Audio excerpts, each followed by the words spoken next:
Prepare to get hooked on this new episode of Laurel and Sarah's Book Hook. On this very special occasion, we will be discussing one of the classics from literature. The story follows a group of boys abandoned on an island with no grown-ups. You guessed it, we're going to discuss Lord of the Flies by William Golding.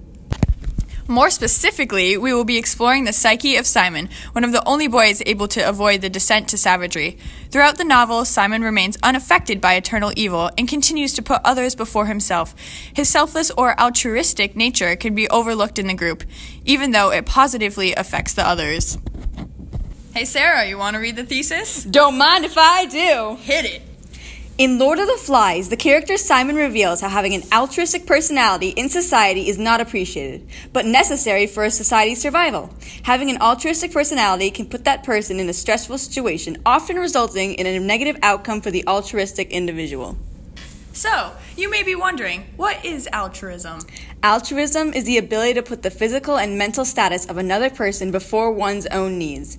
Examples of altruism include people who selflessly volunteer, whether it be donating organs or money, people who jeopardize their life for a stranger, having extremely empathetic emotions, and the ability to tune in with others' feelings. Only 1% of Americans are purely altruistic. It is very rare to show all the traits of an altruistic person. Sadly, many people with these traits are taken advantage of because of their selfless nature. They are often called too friendly or sensitive. Having an extreme altruistic personality can be harmful to an individual because they do not focus on their own needs. Some people may wonder why a person would care so much about a stranger in need or help someone they may never see. Why? Well, Sarah, surprisingly enough, some people are more susceptible towards altruism than others. The right temporal lobe, a part of the brain that makes moral judgments and recognizes pain and facial expressions, is seen to have been larger in people with more altruistic tendencies. Obviously, seen through the percent of altruistic people in America, we are lacking people who are willing to help others at their own expense.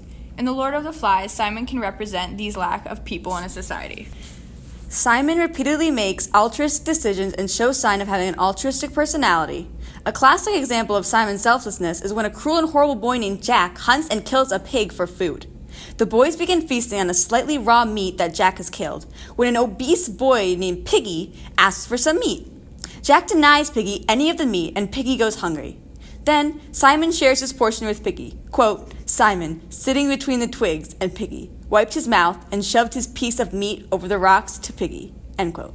Simon knows food on the island is limited, and giving away his ration of food could have a negative effect on him, but he still helps feed Piggy. Fascinating. Yeah, it's very interesting how not all people are overcome by selfish urges. Not all hope is lost. Faith in humanity restored! So, as you know, we did a study on a class of high school students to see what the average percent of altruistic behavior was.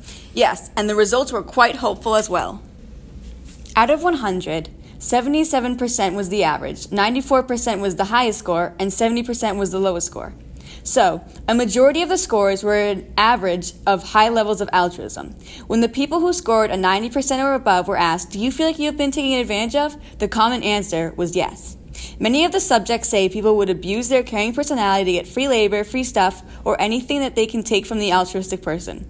Most people score around 60%, so we were glad to see this high school class was more altruistic than average.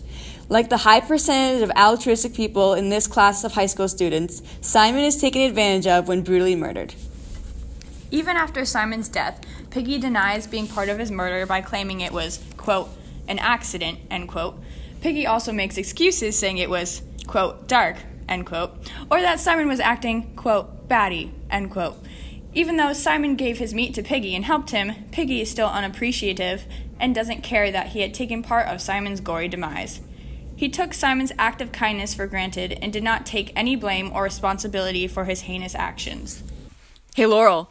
Hey, Laurel. What? You know what the worst part about being altruistic is? No. It is incredibly hard to say no. Well, that makes sense. Other people will make them do things that they don't want to do or are uncomfortable with. The altruistic person feels like they have to do whatever they're being asked, and if they don't, they feel like they're letting someone down or being really rude. Have you ever been in a situation like that? Oh yeah, I've been in a situation like that a lot. When I was younger, people would take my things and I didn't want to tell them to stop or tell them no, so I let them have my stuff. At one point, I just started giving stuff away because people wanted them and I didn't want to seem rude or unfriendly. What about you? Well, yeah, when I was little, people used to steal my toy blocks and I was okay with it. I guess I wasn't really bothered by sharing with people. Lately, that hasn't been an issue, but, Anyways, let's explore some of the symbolism behind Simon and his death. Oh yeah, Lord of the Flies is an allegory.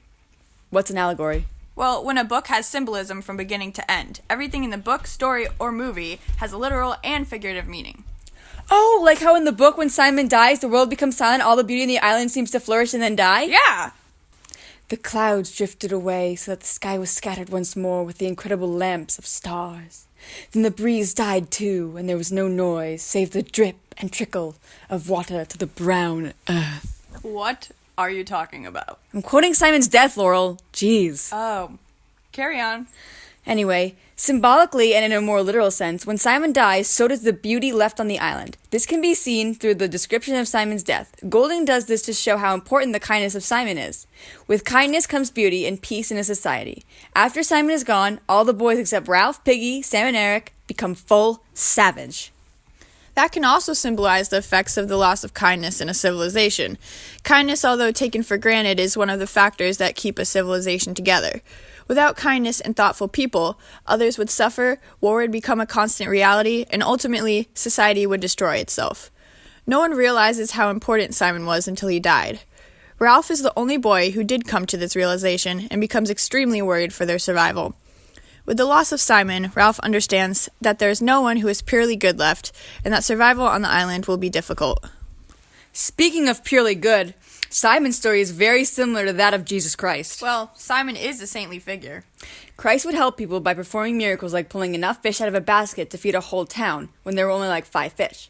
Simon did a very similar thing for the little ones when he, quote, found for them the fruit they could not reach, end quote. Christ and his miracles were taken for granted, and he was killed by crucifixion.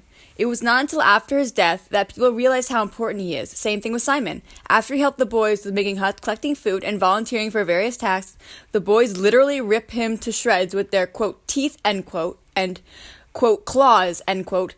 Through these two examples, it is seen that kindness has not been appreciated as it should be in a society for quite some time. Hold up. Why are we not worshiping Simon?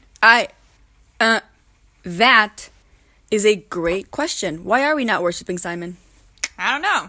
Simon is a religious name. Do you know that? Yes, I did. I have a cousin named Simon. Really? No. Before we wrap up, I'd like to bring up this article I came across in a National Geographic magazine. I love National Geographic. Yeah, I know. I love their nature articles.